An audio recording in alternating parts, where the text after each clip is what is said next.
Mesdames, messieurs, il, elle, j'ai fait le tour, bonsoir.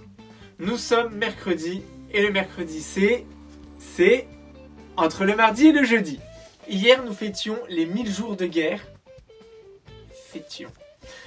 Hier a été marqué par le 1000e jour de guerre entre la Russie et l'Ukraine. Je pense qu'on a déjà fait le tour du sujet, je ne vais pas en rajouter une couche juste pour faire le petit futé. Quoique, notons que Papy Biden en a profité pour autoriser l'Ukraine à lancer des missiles américains sur la Russie. Et dans toute sa sénilité, il s'est retiré à la fin de sa déclaration dans la forêt amazonienne, tel un Denis Brognard à la fin d'un conseil de Koh-Lanta.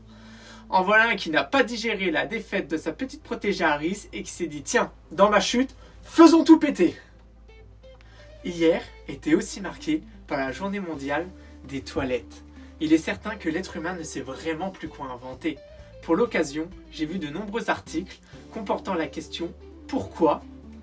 Il est temps de se pencher sur la grosse émission de gaz à effet de serre de nos petits coins. Celui-ci était le titre de l'article de France Info.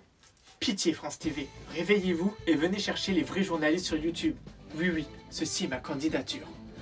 Mais pour répondre à cette question, j'ai ma solution. Ne mangeons plus, ne buvons plus, nous ne polluerons plus. Après Biden, parlons d'un autre vieux de la vieille. Et il s'agit de Papy Nadal.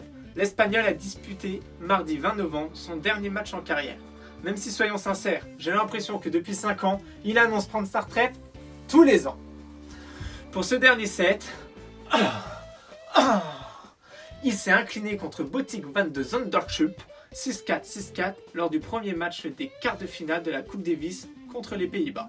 Soyons sérieux, souffrant de plus d'arthrite que mon arrière-grand-mère décédée et son pied accompagné du syndrome de Müller-Weiss conduisant à une ostéonécrose spontanée de l'os naviculaire, j'espère que tout le monde a bien suivi, eh bien son corps ne pourra que l'en remercier de ce repos bien mérité.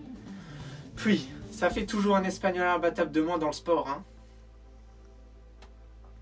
Sur ce, j'espère que vous êtes sur le pied de guerre, car il ne reste plus que 34 jours avant Noël. Alors abonnez-vous, car si je tiens le coup, le JT décalé, c'est tous les lundis, mercredis, vendredis, au moins jusque-là.